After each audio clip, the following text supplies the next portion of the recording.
Aujourd'hui, je vais venir vous faire un wrap-up de mes lectures du mois de février et je vais venir vous présenter ma TBR du mois de mars. Aussi simple que ça, je l'ai fait au mois de janvier, je le refais maintenant et je pense que c'est quelque chose que je vais faire à chaque mois qui passe. Au mois de février, j'ai lu pas mal de livres. Je suis un peu choquée, c'est vrai que là, quand je vois ma liste, je me dis j'ai lu pas mal. J'ai lu 10 livres en février, donc un livre de moins qu'en janvier. Parce qu'il me semble qu'en janvier... Non, c'est faux. En janvier, j'ai lu 13 livres.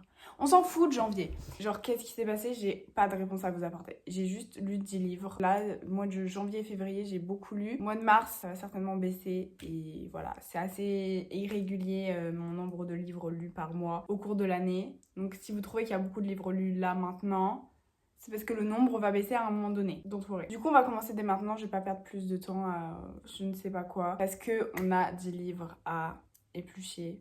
Donc bon. Le premier livre que j'ai lu, c'est Un hiver pour te résister de Morgane Moncomble. J'ai mis la note de 4 étoiles. J'ai vraiment beaucoup aimé. Surtout que j'avais lu Un automne pour te pardonner. Du coup, là, de lire la suite, j'ai vraiment préféré le tome 2 au tome 1. J'ai trouvé que l'histoire était plus intéressante. Ça parle de patinage artistique, ça parle de trauma, de confiance, d'apparence et de vouloir gagner, etc. Et c'est super intéressant. J'ai trouvé que les deux personnages, que ce soit le personnage féminin ou le personnage masculin, pardon, ils étaient super intéressants et super bien développés. Le passé était vraiment bien développé. Enfin, il y a des scènes qui sont juste super touchantes entre les deux parce que de base ils s'aiment pas trop mais ils arrivent à travailler ensemble pour le bien de leur carrière de patineurs respective et du coup en fait ça en fait une relation qui est super belle parce que dans le patinage artistique c'est surtout de la confiance, c'est un challenge de confiance qui se fait entre les deux partenaires et quand c'est deux partenaires qui s'aiment pas, qui doivent se faire confiance, c'est d'autant plus intéressant. Et du coup, c'est vrai que c'était un livre super intéressant, avec des thématiques très intéressantes, des personnages tout autant intéressants, et je l'ai vraiment bien aimé. Je trouvais qu'il était vraiment mieux que le premier. Genre, j'ai trouvé qu'il y avait une vraie différence entre le premier tome et celui-là. Donc pour moi, c'est genre... il était vraiment beaucoup mieux. Ensuite, du coup, j'ai continué. J'étais sur une tellement belle lancée avec Morgane Moncomble que je me suis dit, je vais continuer. Et du coup, j'ai lu Un printemps pour te succomber, du coup, qui est encore une fois la suite. Et comment vous dire que lui, je lui ai mis 5 étoiles. Je l'ai adoré. J'ai pleuré. En fait, j'ai mis un 5 étoiles et j'ai pleuré. Qu'est-ce qui se passe? Parce que en soi, de pleurer, ça, c'est assez commun pour ma personne. Mais de mettre 5 étoiles à des livres, c'est assez rare parce que c'est vrai que si je mets 5 étoiles, c'est que vraiment, genre, ce livre, il m'a fait ressentir quelque chose et que, genre, une fois que j'ai fini, j'ai vraiment, genre, posé le livre et j'ai fait... waouh! Et là, c'est vraiment ce qui s'est passé. J'ai adoré cette histoire, je l'ai trouvée trop belle. J'ai trouvé que les personnages étaient géniaux, ils étaient incroyables, ils étaient trop bien développés, ils étaient super intéressants. Enfin, en fait, j'ai juste, genre, vraiment, genre, j'ai été en connexion avec l'histoire et je pense que c'est ça qui fait que... il y a un 5 étoiles et des fois ça s'explique pas réellement en fait, c'est juste une question de feeling et là j'ai juste eu un feeling avec ce livre et c'était impressionnant. On suit une jeune maman célibataire du coup d'une vingtaine d'années, elle doit avoir 22-23 ans, qui n'a plus beaucoup d'argent et ne peut plus trop s'occuper de sa fille et du coup elle va demander de l'argent à ses parents mais la seule condition de ses parents qui sont excessivement riches c'est qu'elle se marie. Sauf qu'elle leur dit qu'elle ne peut pas se marier avec un homme qu'ils ont choisi parce qu'elle est déjà fiancée et du coup elle va faire semblant d'être fiancée à un homme qui lui-même est très riche et c'est un homme capable. C'est un homme capable pour le coup. C'est vrai que Camille Levesque, c'est quelqu'un, il est franchement, genre j'ai lu ce livre, j'ai dit mais waouh, mais non franchement, la romance était trop belle, leur histoire était trop belle. Le fait qu'il y ait sa fille qui vienne, je sais qu'il y a pas mal de monde qui n'aime pas trop lire avec quand il y a des enfants dans les livres. Moi, en vrai, la plupart du temps, j'aime bien parce que je trouve que c'est assez bien fait. Surtout que là, c'est un bébé. Genre, elle est vraiment genre toute petite et du coup, elle parle pas forcément, pas un vrai personnage, on va dire, qu'on voit et qu'on suit. Ça va plus être l'extension de sa maman pour l'histoire, du moins. Mais franchement, genre, il était vraiment trop bien ce livre. Et pour moi, c'est vraiment définitivement le meilleur de cette série. Et je pense que le 4, je l'ai pas encore lu, spoiler alert, il n'est pas dans cette liste. Mais je pense que quand je le lirai, forcément, il sera moins bien que le 3. Genre, si il est mieux que le 3, franchement, respect Morgane Moncomble. Mais je pense pas. Ensuite, alors... là, ça va être compliqué. J'ai lu Keeping 13 de Chloé Walsh. Je vous en ai parlé en janvier. En janvier, j'avais lu Binding 13. Du coup, c'est une série qui est super connue, qui est super cotée sur TikTok, etc. Avant de lire le deuxième tome, j'en ai parlé à une de mes amies qui lit aussi beaucoup et qui me dit « Girl, Chloé Walsh est ultra problématique. » Et là, j'ai fait... Parce que si vous savez, j'ai lu Binding 13 en janvier et je l'ai mais adoré. Et je savais que j'allais adorer la suite de la série. J'avais juste trop hâte de lire toute cette série. Du coup, j'ai lu Keeping 13 alors que je savais que Chloé Walsh était problématique. J'ai fini Keeping 13. J'ai adoré ce livre. Honnêtement, je vais vous le dire. J'ai adoré Keeping 13. J'ai trouvé qu'il était encore meilleur que Binding 13. Mais je vais pas plus m'attarder sur ce livre et je vais pas plus en parler parce que Chloé Walsh est problématique pour des raisons à preuve en fait. Enfin, c'est une zioniste qui ne s'en cache pas et qui à aucun moment a essayé de formuler ne serait-ce que des excuses. Enfin, je peux pas réellement cautionner ce genre de comportement dans mes lectures. Enfin, c'est quelque chose qui me dérange fortement et j'ai pas spécialement envie de lui donner de la visibilité et de l'argent. Du coup, je n'en parlerai pas et je n'en parlerai certainement plus ou alors en brève mention. Je pense que je continuerai de lire cette série, mais du coup, c'est pas une de mes priorités, parce que je vous avoue que ça m'a un peu genre refroidi. Je pense que je la continuerai cette série, mais je la continuerai de mon côté, et je la continuerai téléchargeant les livres et non en les achetant. Voilà, du coup, sans plus attendre, on va continuer, d'accord? Ok, on va arrêter d'en parler et on va continuer. Après, on a Maybe Now de Colleen Hoover. Alors, bon, Colleen Hoover, problématique, pas problématique, ça c'est une grande question. Pour moi, c'est une madame qui n'est pas... Je pense que si je la rencontrais dans la vraie vie, on serait pas amis, mais c'est pas une personne problématique. Là où Chloé Walsh l'est, c'est une madame qui a pris beaucoup de mauvaises décisions, parfois et d'une stupidité incroyable, mais qui n'est pas problématique dans le sens du terme. Donc, moi, je lis Colleen Hoover, ça ne me dérange pas dans l'absolu. J'ai lu Maybe Now, du coup, qui est le dernier tome de la trilogie Maybe. Cette série, genre, j'étais là en mode un peu mitigée, dans le sens où je trouvais que c'était pas mal, mais d'un côté, j'avais pas l'impression de lire Colleen Hoover. Colleen Hoover, c'est une autrice que vraiment, genre, j'adore, que je trouve très talentueuse. La plupart de ses livres, pratiquement tous les livres que j'ai lus d'elle, ça a été des 4 ou 5 étoiles. Enfin, c'est des livres que je recommande et que je trouve incroyables et géniaux. C'est vrai que là, j'ai lu Maybe Someday, Maybe Not, Maybe Now, et je me suis dit, waouh, non, c'est clairement pas Colleen Hoover. En fait, c'est pas ce que j'ai l'habitude de lire de Colleen Hoover. Genre, c'est non. Maybe Now, j'ai mis 1 étoile parce que ce livre n'a pas d'utilité. En fait, on a Maybe Someday. À la limite, on a la petite nouvelle Maybe Note, mais à quoi sert ce livre? Bah, j'en sais rien, ça m'intéressait pas. Ensuite, j'ai lu Take a Hint, Dani Brown de Talia Hibbert. Voilà, je continue cette série, cette trilogie des Brown Sisters. Et là, encore une fois, en fait, j'ai pas kiffé. Après, j'avais pas kiffé le premier tome, du coup, je savais que ça allait être compliqué de kiffer le deuxième parce que j'étais pas en kiff dessus. J'ai mis 2 étoiles parce que c'était pas mauvais, comme pouvait l'être Maybe Now de Colleen Hoover. C'était pas mauvais, mais c'était définitivement... En fait, je pense que c'est juste des livres qui sont pas faits pour moi. En fait, je suis pas fan de l'histoire, de comment c'est raconté, des personnages. Je trouve que les romances, que ce soit dans celui-là ou dans le premier tome, elles sont pas... Je sais pas, elles me transcendent pas, elles me font rien ressentir et du coup, c'est juste pas fait pour moi, je pense. Mais je vais quand même essayer de lire le 3e et dernier tome de cette trilogie parce qu'apparemment, c'est le meilleur. Du coup, je vais peut-être lui laisser une chance quand même, je l'avoue. Ensuite, j'ai lu Words in Deep Blue de Cath Crowley. J'ai mis la note de 2 étoiles parce que j'ai trouvé l'intrigue très intéressante. J'étais très intéressée. C'est juste qu'en fait, il y a des moments où le livre me perdait. C'est juste que ouais, il y a des moments, je lisais et j'étais là, je me disais mais je comprends pas où on va, je comprends pas ce qui se passe, je comprends pas les personnages. Alors qu'à d'autres moments, j'étais à fond et j'adorais ce que je lisais et je trouvais le concept trop cool, mais ça me suffisait pas en fait. Ça suffit pas d'avoir des glimpses de bonheur. Il faut que le livre m'apporte quelque chose et là, le livre m'a rien apporté réellement. Et j'ai trouvé ça dommage parce qu'il y avait une belle opportunité, il y avait un concept qui était très cool et très intéressant, mais malheureusement en fait sur la durée du livre, ça a pas tenu. Et donc c'est bien dommage. Je vais assez vite, genre j'ai l'impression que j'expédie un peu, mais en même temps je vois pas ce que je peux dire de plus sur ces livres parce que c'est vraiment des livres qui m'ont pas transcendé. Voilà, vous me demandez de vous parler d'un livre que j'ai adoré, je peux le faire, il n'y a pas de souci, mais des livres qui m'ont pas transcendé, c'est un peu compliqué de vous les détailler, surtout que c'est pas une question de est-ce qu'ils sont bien ou est-ce qu'ils sont nuls. C'est vraiment plus une question de sensibilité. Sur le coup, je sais que si j'ai pas forcément aimé Words in Deep Blue, c'est pas parce que le livre était mauvais, mais c'est parce que moi, ça m'a pas touchée personnellement. Mais genre, je reconnais que en soi, c'est un bon livre qui a un concept super cool. Mais c'est juste que moi, personnellement, c'était pas le livre. C'était pas mon livre qu'il me fallait, en fait. C'est tout. Donc voilà, j'ai pas envie de cracher sur un livre qui en soi n'est pas mauvais, mais qui m'a juste pas touchée. Donc je trouve que c'est un peu inutile. S'il y a des livres qui sont mauvais, j'hésite pas à le dire. Genre Roomies de Christina Lauren, ce livre est mauvais. C'est tout. Voilà, il faut dire ce qui est. Ok, ensuite, j'ai lu dans un petit vlog de Saint-Valentin, j'ai lu Deep End de Ali and the Wood qui venait de sortir. Enfin, il était sorti une dizaine de jours avant que je le lise. Ali and the Wood, c'est un peu une icône dans la lecture, surtout sur les réseaux sociaux, voilà, sur TikTok. Ali and the Wood, tout le monde la connaît, tout le monde l'a lu, tout le monde l'a vu et même moi je l'adore. J'ai lu beaucoup de ses livres, je l'adore, je la trouve trop talentueuse. J'aime trop lire ses livres, je les trouve trop bien écrits, je trouve qu'elle a des personnages qui sont super bien construits, qui sont super bien développés.